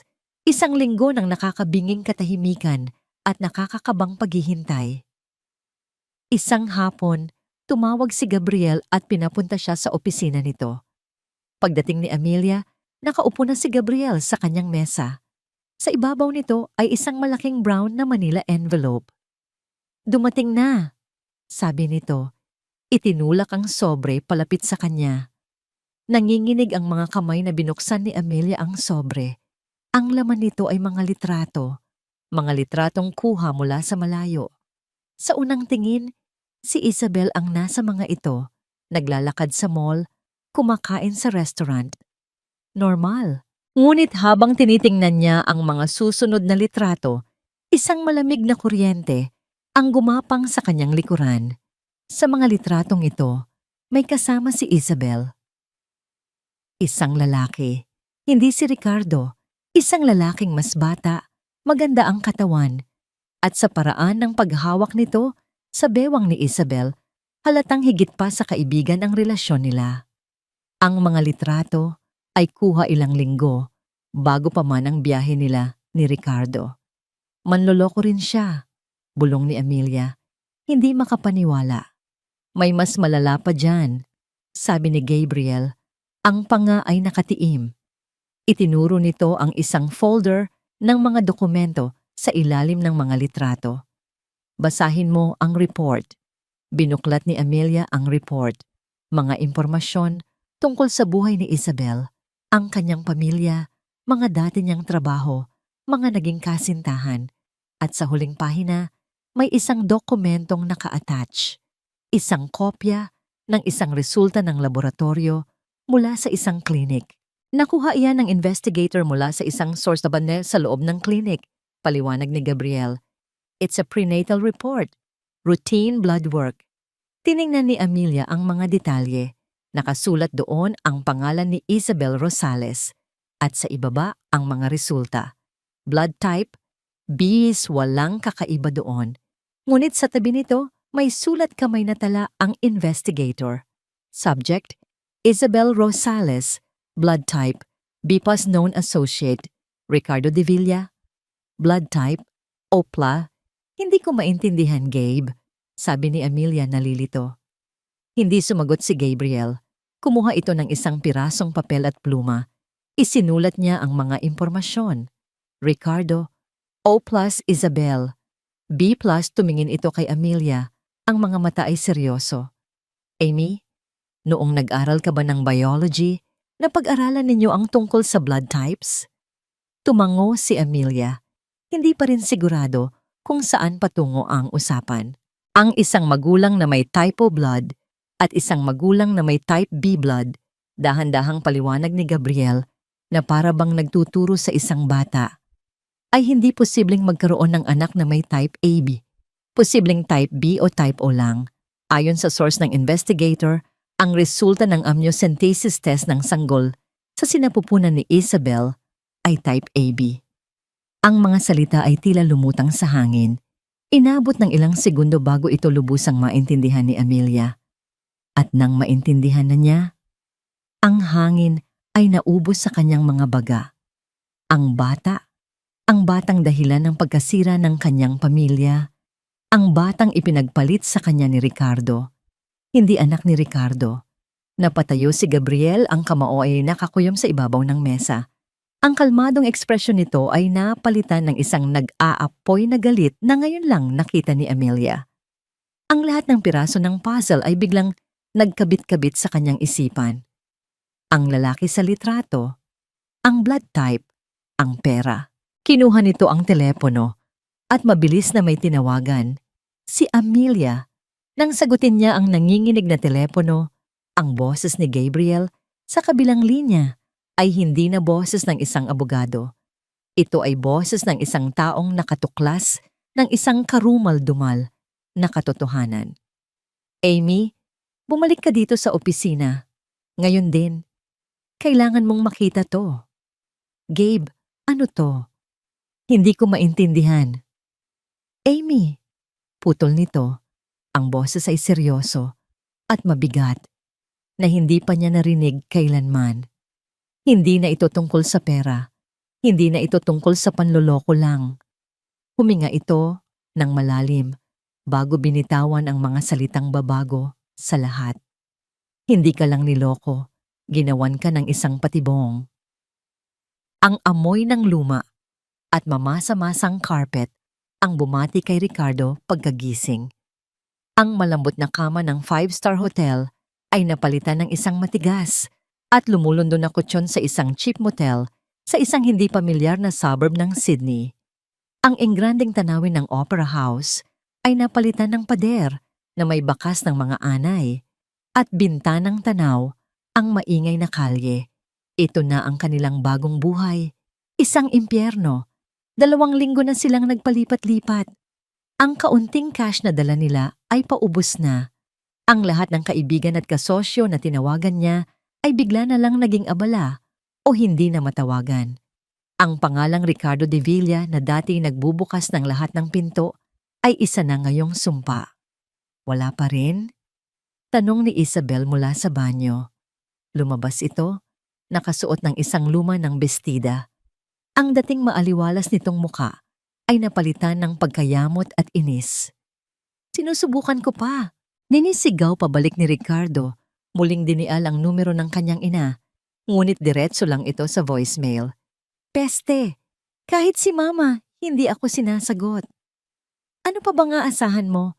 Mapaklang sabi ni Isabel. Malamang kinukumbinsi na ng demonyo mong asawa na talikuran ka. Kasalanan mo to, Ricky. Masyado kang nagtiwala. Huwag mo akong sisihin. Ganti ni Ricardo, ibinato ang telepono sa kama. Sino ba ang nagmamadaling umalis? Sino ba ang nagsabing excited na ako sa bagong buhay natin? Ito na yon, Belle. Masaya ka na ba? Lumapit si Isabel. Ang mga mata ay nanlilisik. Huwag na huwag mong isusumbat sa akin yan. Isinakripisyo ko ang lahat para sa'yo. Para sa anak natin. Hinaplos nito ang kanyang tiyan na bahagya ng umuumbok. At ngayon ano? Iiwan mo kami sa ere? Hindi ko tayo iniiwan sa ere. Ginagawan ko ng paraan. Anong paraan, Ricky? Ang maghintay sa wala? Habang tayo nagtitiis dito, ang asawa mo, nagpapakasaya sa pera mo. Pera natin. Ang dating matamis na boses ni Isabel ay puno na ngayon ng lason. Ang babaeng minahal niya ay unti-unting nagiging isang halimaw sa kanyang paningin. Sa unang pagkakataon, isang maliit na pagdududa ang pumasok sa isip ni Ricardo. Paano kung hindi lang si Amelia ang kontrabida sa kwentong ito? Ang bigat ng katotohanan ay halos dumurog kay Amelia. Nakaupo siya sa silya sa tapat ng mesa ni Gabriel, nakatitig sa kawalan. Ang mga dokumento at litrato ay nakakalat sa harapan niya, mga ebidensya ng isang masalimuot na krimen. Hindi lang ito simpleng pagtataksil. Ito ay isang planadong paninira. Isang sindikato. Syndicated estafa, sabi ni Gabriel. Binasag ang nakabibinging katahimikan. Fraud, conspiracy, ito ay mga seryosong krimen na may katapat na mahabang pagkakakulong. Napahawak si Amelia sa kanyang sentido. Pakiramdam niya ay sasabog ito. Kaya pala ganoon na lang ang pagpipilit niyang mag-abroad. Kailangan nilang makuha si Ricardo palayo para maisakatuparan ng plano. Hindi lang si Ricardo ang target nila, Amy. Sabi ni Gabriel, ang boses ay seryoso. Ang buong yaman ng pamilyang De Villa. Si Ricardo ang naging susi at ang bata ang ginamit nilang pain. Isang bata na walang kasalanan, ginamit sa isang napakaruming laro. Ang galit ni Amelia kay Ricardo ay biglang napalitan ng awa. Niloko siya, oo. Ngunit si Ricardo ay hindi lang nanloko, siya rin ay naloko. Naging isang sunod-sunuran sa isang mas malaking plano. Habang iniisip niya ito, biglang tumunog ang kanyang cellphone. Isang hindi rehistradong numero. Kinakabahan, tiningnan niya si Gabriel na tumangulang bilang hudyat na sagutin niya ito. Hello? Hi Amelia, it's Belle. Ang boses sa kabilang linya ay kalmado, matamis, at halos pala kaibigan. Ngunit sa likod ng tamis na yon, naramdaman ni Amelia ang lamig ng isang ahas. Anong kailangan mo? Matigas na tanong ni Amelia. Oh, wala naman. Gusto ko lang sanang kamustahin ka. Sagot ni Isabel, may halong tawa sa boses. Balita ko. Naging abala ka raw dyan. Freezing assets, hiring investigators. You're quite the fighter, aren't you? Nanigas si Amelia. Alam na nito. Alam nitong iniimbestigahan na sila. Kung sa tingin mo matatakot mo ako. Shh! Putol ni Isabel. Hindi ako nananakot, Amelia. Nakikiusap ako. Ibinalik mo na sana ang pera sa lalong madaling panahon. Alam mo na, para sa kapakanan ng lahat. Hindi mangyayari iyon. Sigurado ka? Tanong ni Isabel. Ang boses nito ay biglang naging seryoso. Kasi kung hindi, baka mapilitan akong gumawa ng mga bagay na hindi ko gusto. Marami akong kakilalang reporter. Alam mo ba yon? Madali lang gumawa ng kwento. Halimbawa, isang kwento tungkol sa isang desperadong asawa na sinisiraan ang kanyang asawa para makuha ang pera nito. O mas maganda, isang kwento tungkol sa isang malaking business tycoon, ang tatay mo, na sangkot pala sa isang malaking iskandalo, isang bagay na sisira sa pangalan ng mga Santos habang buhay. Ang banta ay direktang tumusok sa pinakamalaking kahinaan ni Amelia. Hindi ang sarili niya ang iniisip niya, kundi ang kanyang mga magulang, ang kanilang pangalan, ang kanilang karangalan, ang kahihiyan na idudulot nito. Huwag mong idadamay ang pamilya ko. Pinanginginig na sabi ni Amelia. Wala silang kinalaman dito. Ikaw ang bahala, Amelia. Malambing na sabi ni Isabel. Nasa iyo ang desisyon. Ibalik mo ang pera at lahat tayo ay magiging masaya. Huwag mo itong gawin at sisiguraduhin kong pagsisisihan mo ang araw na kinalaban mo ako. Pagkatapos noon, ibinaba na ni Isabel ang tawag.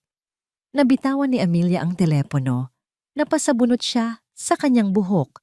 Ang mga luha na pinigilan niya ng matagal ay nagsimula na namang bumuhos. Ang pakiramdam ng tagumpay ay ganap na naglaho, napalitan ng isang nakakaparalisang takot. Gabe, ang pamilya ko, hagulgol niya. Hindi ko sila pwedeng hayaang masira dahil sa akin. Tumingin siya kay Gabriel, ang mga mata ay puno ng pagkatalo at desperasyon. Ang lakas na ipinakita niya sa loob ng nakaraang mga linggo ay biglang nawala. Suko na ako, sabi niya. Ang boses ay basag. Ibibigay ko na lang ang gusto nila. Hindi ko na to kaya. Hinayaan lang siya ni Gabriel na ilabas ang lahat. Pinanood niya itong umiyak. Pinanood niya itong masira. Nang medyo kumalma na siya, lumapit si Gabriel sa kanya. Inilagay nito ang kamay sa kanyang balikat, isang matatag at nakakasigurong paghawak. Tumingin si Amelia sa kanya, naghihintay ng pagsang-ayon, naghihintay na sabihin nitong tama ang desisyon niyang sumuko. Ngunit ang mga mata ni Gabriel ay puno ng isang bagay na hindi niya inaasahan. Hindi awa, kundi determinasyon. Hindi, maring sabi nito, ang boses ay mahinahon, ngunit puno ng bigat. Dito tayo lalaban. Tumingin ito ng diretso sa kanyang mga mata. At sa isang sandali, Ang mundo sa paligid nila ay tila nawala. Pero sa pagkakataong ito, patuloy nito, hindi mo na ito laban mag-isa. Laban na natin to. Ang mga salitang binitawan ni Gabriel ay tila isang malakas na sampal na gumising kay Amelia mula sa kanyang bangungot. Laban na natin to. Dalawang salita. Natin. Hindi na mo. Tumingala siya. Ang mga luha ay umaagos pa rin sa kanyang pisngi, ngunit ang desperasyon sa kanyang mga mata ay unti-unting napalitan ng pagtataka. Nakatayo si Gabriel sa harapan niya, matatag na parang isang pader. Ang mga kamay ay nasa kanyang balikat. Sa isang iglap, hindi na lang siya ang kanyang abogado. Siya ay naging isang kakampi. Paano? Halos pabulong na tanong niya. Paano tayo lalaban sa kanila? Sasaktan nila ang pamilya ko, Gabe. Kaya nilang gawin yon. Bumitaw si Gabriel at dahan-dahang tumalikod. Naglakad patungo sa malaking bintana ng kanyang opisina. Nakatanaw ito sa kumikislap na syudad sa ibaba. Ang mga kamay ay nakapamulsa. Dahil ang pinakamalaking kahinaan ng mga taong tulad nila ay ang kanilang pagiging kampante. Sabi nito, ang boses ay mababa at puno ng isang emosyong ngayon lang narinig ni Amelia. Isang bakas ng sakit mula sa nakaraan. Iniisip nilang hawak ka na nila sa leeg. Iniisip nilang sumuko ka na at doon sila magkakamali. Di humarap itong muli sa kanya. Ang ilaw mula sa syudad ay lumikha ng anino sa kalahati ng kanyang mukha. At sa dilim na yon, nakita ni Amelia ang isang pamilyar na pait. Nagtataka ka siguro kung bakit personal sa akin ang kasong ito. Patuloy nito, na para bang nababasa ang kanyang isipan. Naalala mo, noong sinabi kong may personal na dahilan kung bakit ayaw ko sa mga pagtataksil. Tumango si Amelia, ang kanyang paghinga ay tila napigil. Ilang taon na ang nakalipas, panimula ni Gabriel. Ang tingin ay lumalagos sa kanya, nakatingin sa isang malayong alaala. Ako rin ay nasa posisyon mo. Akala ko, hawak ko na ang lahat. Isang matagumpay na karera, isang magandang tahanan, at isang asawang mahal na mahal ko. Isang mapait na ngiti ang sumilay sa kanyang labi. O yun ang akala ko. Niloko niya ako, Amy, katulad ng ginawa sa'yo ni Ricardo. Pero mas malala pa. Hindi ko nalaman hanggang sa huli na ang lahat. Isang gabi, umuulan ng malakas. Nakatanggap ako ng tawag mula sa ospital na aksidente daw siya. Ang bawat salita ay tila isang mabigat na bato na binubuhat ni Gabriel. Pagdating ko doon, wala na siya. Patay na. At doon ko lang nalaman ang lahat. Hindi siya nag-iisa sa kotse. Kasama niya ang lalaki niya. Sabay silang namatay. Ang katahimikan sa opisina ay halos nakakabingi. Ang kwento ni Gabriel ay parang isang matalim na kutsilyo na humiwa sa hangin. Ngayon, naiintindihan na ni Amelia ang lahat. Ang lamig sa mga mata nito, ang pader na nakapalibot sa kanya, ang galit nito sa kawalan ng hustisya.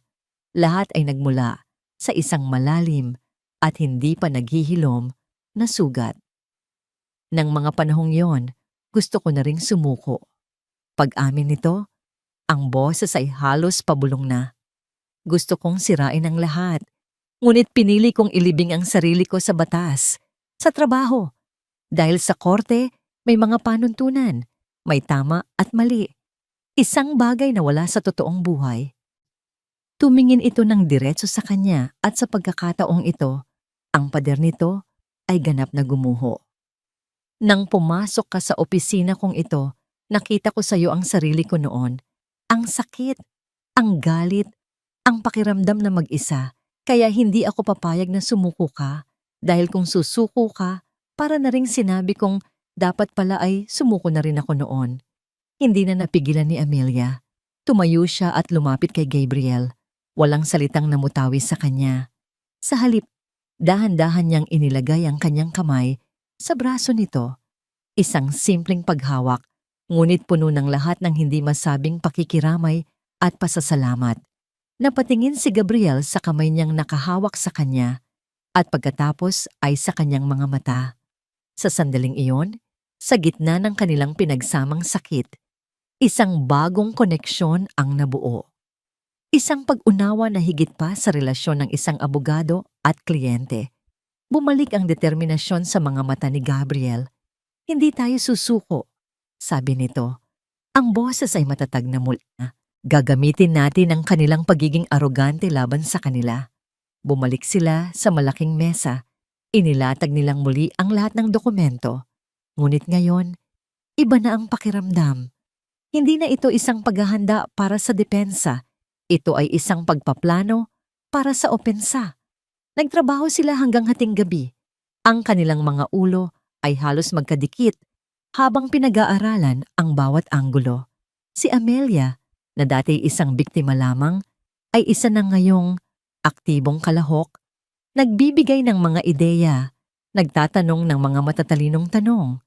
Nakikita ni Gabriel sa kanya ang isang talino at tapang na natabunan lang ng maraming taon ng pagiging sunod-sunuran. Ito ang gagawin natin, sabi ni Gabriel, iginuhit ang kanilang plano sa isang pirasong papel. Papaniwalain natin sila na gumana ang kanilang pananakot. Papaniwalain natin silang handa ka ng makipag-ayos. Isang peace offering? Tanong ni Amelia. Eksakto. Tatawagan ko ang abogado ni Doña Elvira at hihiling ako ng isang formal na pagpupulong. Ikaw, ang nanay ni Ricardo, si Ricardo, at si Isabel, isang final family meeting para pag-usapan ng isang settlement. Papasok sila sa isang lungga na hindi nila alam. Sila pala ang huhulihin. Dagdag ni Amelia, isang ngiti ng determinasyon ang nasa kanyang mga labi. Nang matapos ang lahat, halos mag-uumaga na. Nag-alok si Gabriel na ihatid si Amelia pauwi. Sa loob ng sasakyan, isang komportableng katahimikan ang namayani. Ang bigat na nararamdaman ni Amelia kanina ay napalitan ng isang kakaibang pag-asa. Nang huminto ang sasakyan sa tapat ng kanyang kondominium, hindi agad bumaba si Amelia. Hindi rin nagsalita si Gabriel. Tila pareho nilang ayaw na matapos ang gabing iyon. Salamat, Gabe, basag ni Amelia sa katahimikan. Hindi lang para sa tulong na legal. Salamat sa lahat. Tumingin si Gabriel sa kanya. Ang mga mata ay malumanay sa ilalim ng madilim na ilaw ng kalye. Wala kang dapat ipagpasalamat. Magpahinga ka na. Kailangan mo ng lakas para sa huling laban. Tumango si Amelia. Nang bubuksan na niya ang pinto, nagsalita muli si Gabriel. Amy, lumingon siya. Mag-iingat ka. Ang mga salitang yon ay simple lang, ngunit sa paraan ng pagkakasabi nito, naramdaman ni Amelia ang isang mas malalim na kahulugan. Isang tunay na pag-aalala na higit pa sa propesyonal na tungkulin. Pagpasok niya sa kanyang unit, sumandal siya sa pinto at napapikit. Ang puso niya, na matagal nang manhid dahil sa sakit, ay biglang tumibok ng may kakaibang kaba. Isang kilig. Sa kabilang dako, sa loob ng kanyang sasakyan, hindi pa rin umaalis si Gabriel. Kinuha niya ang kanyang telepono at dinial ang numero ng abogado ng mga Divilla. Nang may sumagot, ang boses niya ay bumalik sa pagiging malamig at propesyonal. Attorney Santos, Gabriel Reyes speaking. My client, Mrs. Amelia de la Merced, is now willing to discuss a settlement. Let's arrange a meeting as soon as possible. Ibinaba niya ang tawag at tumingin sa bintana ng unit ni Amelia. Ang entablado ay inihanda na. Ang huling bitag ay nakalatag na. Ang conference room sa opisina ni Gabriel ay malamig at walang anumang personal na palamuti. Perpekto para sa isang patayan. Nasa gitna si Amelia, katabi si Gabriel, sa dulo ng isang mahabang mesa na gawa sa salamin at bakal. May kakaibang kapayapaan sa kanyang kalooban. Ngayon, hindi na siya ang biktima na nagtatago sa likod ng kanyang abogado. Isa siyang reyna na handa ng bawiin ang kanyang kaharian. Isa-isang pumasok ang mga kalaban. Unang dumating si Doña Elvira kasama ang kanyang sariling abogado. Isang lalaking mayabang na nakangisi na, para bang sigurado na sa kanilang panalo. Ang mukha ng biyenan ni Amelia ay puno ng pagmamataas, tila isang emperador na haharap sa isang hamak na alipin. Sumunod na pumasok si Ricardo. Ang itsura niya ay guho, payat, may itim sa ilalim ng mga mata, at ang dating kumpiyansa ay napalitan ng isang halatang pagkalito at desperasyon. Tumingin ito kay Amelia, isang tingin na napuno ng pagsisisi at galit, ngunit mabilis din itong umiwas. At ang huli, si Isabel. Nakasuot ito ng simpleng bestida, walang kolorete sa mukha, at maingat na hawak-hawak ang kanyang tiyan na bahagyan ng umuumbok. Ang perpektong imahe ng isang kaawa-awang biktima. Ngunit sa likod ng kanyang mga mata, nakita ni Amelia ang isang malamig na kalkulasyon. Magandang umaga, panimula ng abogado ni Doña Elvira, umupo ng may kumpiyansa. Upang mapabilis ang lahat, narito kami para pakinggan ang settlement offer ng inyong kliyente.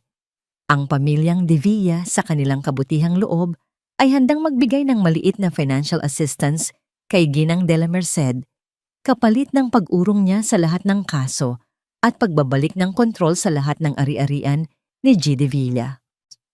Ang bawat salita ay isang insulto, ngunit hindi nagbago ang ekspresyon ni na Amelia at Gabriel.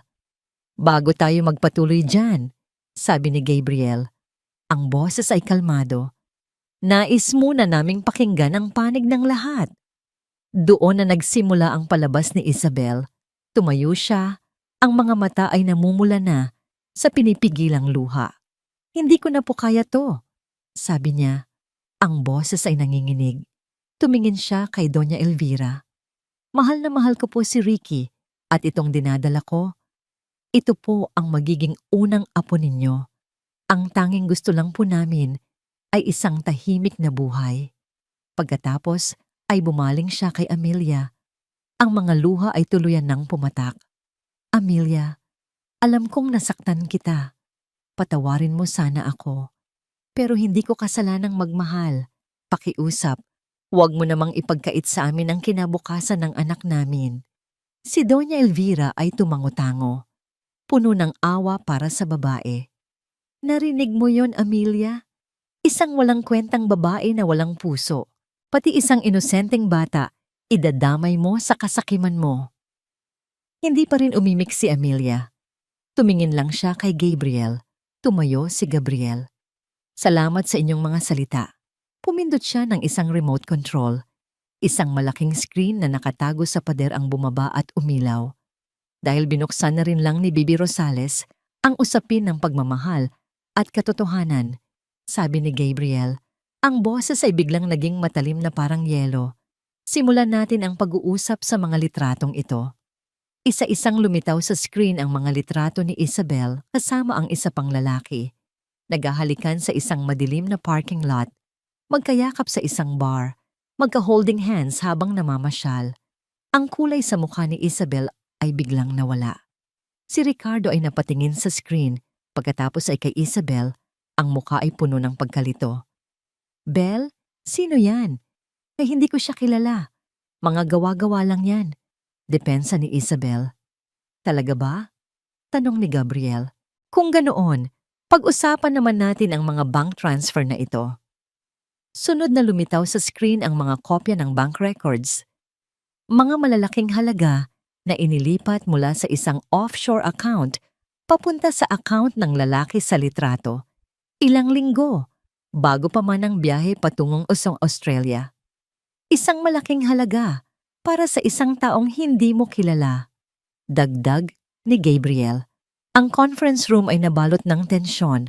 Ang abogado ni Doña Elvira ay hindi na makangisi. Si Doña Elvira mismo ay napatingin kay Isabel na may pagdududa. At ngayon, sabi ni Gabriel, para sa pinakahuling pagtatanghal, lumitaw sa screen ang dalawang dokumento.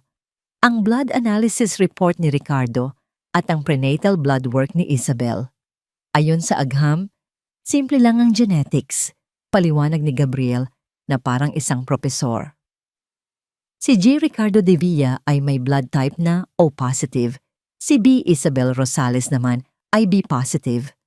Tumingin siya sa bawat isa sa kanila, pinapatagal ang bawat sandali, at ayon sa resulta ng amniocentesis test na isinagawa sa sanggol, isang nakabibinging katahimikan ang bumalot sa silid. Ang blood type ng bata ay Aba positive. Huminga ng malalim si Gabriel bago ibigay ang huling hatol. Isang bagay na siyentipikong imposible. Sa madaling salita, hindi posibleng maging anak ni G. Ricardo de Villa ang sanggol na dinadala ni Beulah Rosales. Ang katahimikan ay sumabog. Si Isabel ay napasigaw ng, "Hindi totoo yan." Si Ricardo ay napasandal sa kanyang upuan. Ang muka ay blanko. Tila hindi maintindihan ang nangyayari. Ang mundo niya ay gumuho sa isang iglap. Ngunit ang pinakamatinding reaksyon ay mula kay Doña Elvira. Tumingin siya kay Isabel. Pagkatapos ay sa report sa screen at muli kay Isabel. Ang galit, pagkadismaya at kahihiyan ay naghalo-halo sa kanyang mukha. Napagtanto niyang hindi lang si Amelia ang niloko. Ang buong pamilya nila ay ginawang tanga. Sa gitna ng kaguluhan, tumayo si Amelia. Ang lahat ay napatingin sa kanya. Kalmado siyang naglakad palapit kay Ricardo. Tinitigan niya ang lalaking minsan niyang minahal ng buong puso, ang lalaking sumira sa kanya, at ang lalaking ngayon ay isang kaawa-awang biktima ng sarili niyang katangahan. "Ricky!" sabi niya. Ang boses ay malinaw at matatag. Tumingala ito sa kanya. Ang mga mata ay puno ng nawawalang pag-asa. Hindi ito paghihiganti, Ricky. Ngumiti si Amelia, isang nangiting malungkot ngunit malaya. Ito ang kalayaan ko. Pagkasabi niya niyon, isang malakas na kalabog ang narinig. Si Doña Elvira, hindi na kinaya ang lahat, ay nawalan ng malay at bumagsak sa sahig. Sa gitna ng pagkakagulo ng mga tao, upang tulungan ang matanda, ang pinto ng conference room ay bumukas. Pumasok ang dalawang unipormadong pulis, kasama ang isang babaeng naka-plain clothes. "Isabel Rosales?" tanong ng babaeng pulis. "Iniimbitahan ka naming sumama sa presinto para sa ilang katanungan tungkol sa isang reklamong syndicated estafa at conspiracy to commit fraud." Ang huling bakas ng kulay sa mukha ni Isabel ay ganap na naglaho. Bago pa man siya makapalag, magalang ngunit mahigpit siyang inalalaya ng mga pulis palabas ng silid. Ang huling paghuhukom ay tapos na. Lumipas ang ilang linggo. Ang ingay ng eskandalo ay unti-unting humina, napalitan ng mga bagong balita, ng mga bagong drama sa laro ng mayayaman at makapangyarihan.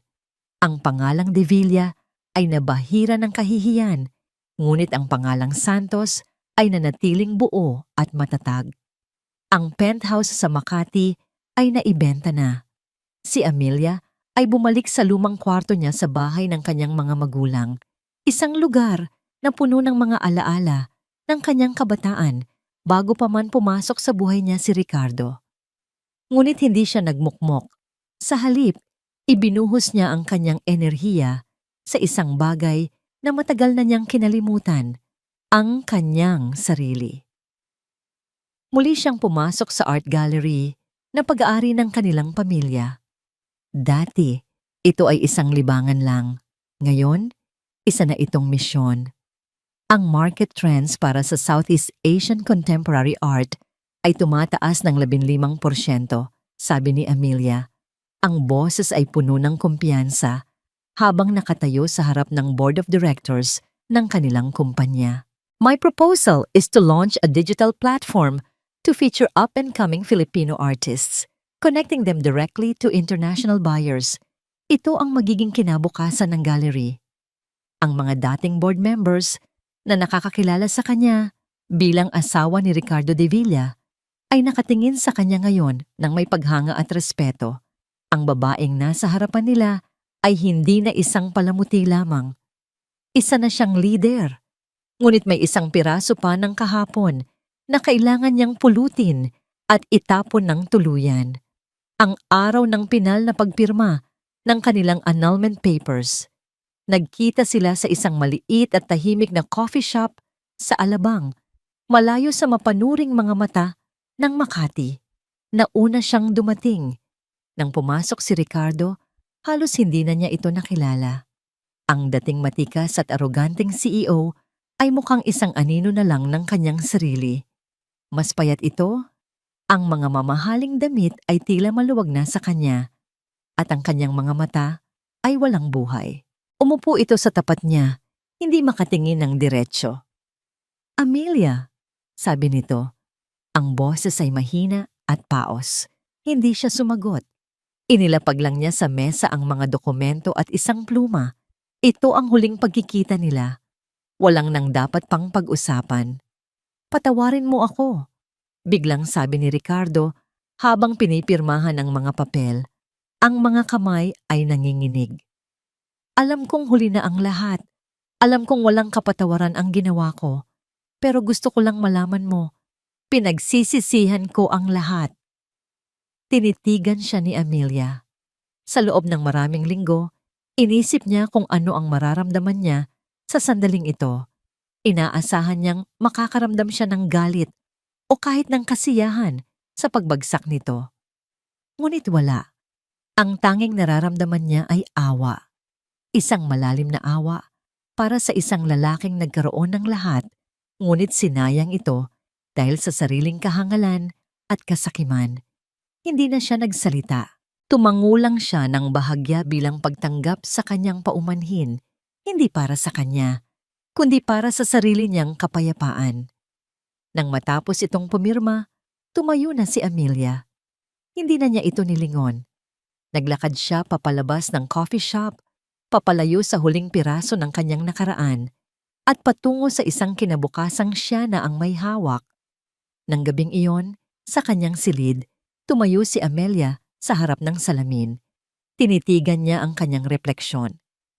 Isang bagong babae ang nakatingin pabalik sa kanya. Mas matatag, mas matalino, at buo. Dahan-dahan, itinaas niya ang kanyang kaliwang kamay. Ang kanyang wedding ring, na hindi niya hinubad sa buong proseso bilang isang simbolo ng laban, ay kumikinang pa rin. Ngunit ngayon, isa na lang itong paalala ng isang buhay na hindi na sa kanya. Pinihit niya ito ng dahan-dahan. Ang malamig na metal ay dumausdos sa kanyang daliri. Nag-iwan ng isang maputlang marka, isang multo ng mga pangakong napako. Tinitigan niya ang marka. Sa paglipas ng panahon, alam niyang maglalaho rin ito. Kinuha niya ang isang maliit na kahon na pelus mula sa kanyang drawer. Maingat niyang inilagay ang singsing sa loob at isinara ito. Hindi niya ito itinapon. Bahagi pa rin iyon ng kung sino siya. Ngunit isa na lamang itong kabanata sa isang aklat na natapos na niyang basahin. "Goodbye, Mrs. Dela Merced," bulong niya sa kanyang refleksyon. "Hello, Amelia Santos." Mula sa bintana ng kanyang opisina, pinanood ni Gabriel ang paglubog ng araw. Kakatanggap lang niya ng tawag mula sa kanyang staff. Opisyal ng naisampa at naaprubahan ng annulment. Tapos na ang kaso. Isang kakaibang pakiramdam ang dumaloy sa kanya. Isang halo ng propesyonal na kasiyahan at isang personal na lungkot. Tapos na ang kaso. Ibig sabihin, wala nang opisyal na dahilan para makita niya si Amelia. Sa loob ng nakaraang mga linggo, pinanood niya ito mula sa malayo. Nabasa niya sa mga business news ang tungkol sa mga bagong inisyatibo nito sa gallery ng kanilang pamilya. Nakita niya kung paano ito muling bumangon. Hindi lang nakabangon, kundi lumipad ng mas mataas pa kaysa dati. Isang tunay at hindi mapigilang ngiti ang sumilay sa kanyang mga labi. Ang babaeng pumasok sa opisina niya ilang buwan na, ang nakalipas, isang babaeng wasak at puno ng takot, ay wala na. Ang pumalit ay isang babaeng kahanga-hanga. Isang babaeng nagpapaalala sa kanya na posible pala ang muling pagbangon, na posible palang maghilom ang mga sugat, na baka posible na ring maghilom ang sarili niyang mga sugat. Kinuha niya ang kanyang cellphone Nag-scroll siya sa kanyang mga contact hanggang sa makita niya ang pangalan nito, Amelia Santos. Nagdalawang isip siya sandali. Isang malalim na paghinga ang kanyang pinakawalan. Pagkatapos, nag-type siya ng isang maikling mensahe. Isang mensaheng mas kinakabahan pa siya kaysa sa alinmang closing argument na ginawa niya sa korte. Pinindot niya ang send. 2. Amelia Santos dinner. This time, it's not about legal matters, just dinner. Makalipas ang ilang buwan, ang sikat ng araw ay tumatagos sa malaking bintanang salamin ng opisina ni Amelia Santos. Hindi ito ang penthouse sa Makati na may tanawing syudad na puno ng malamig na bakal. Ang tanawin niya ngayon ay isang hardin na puno ng mga bulaklak at luntiang halaman. Ang sentro ng bakuran ng kanilang family-owned gallery. Ang kanyang opisina ay puno ng mga painting ng mga bagong artist, mga makukulay na eskultura, at ang samyo ng bagong brew na kape. Ito ang kanyang mundo. Isang mundong siya mismo ang lumikha. Tumingin siya sa kanyang refleksyon sa salamin ng bintana. Isang babaeng nakangiti. Hindi isang pilit na ngiti para sa social media. Hindi isang peking ngiti para sa asawa o biyenan.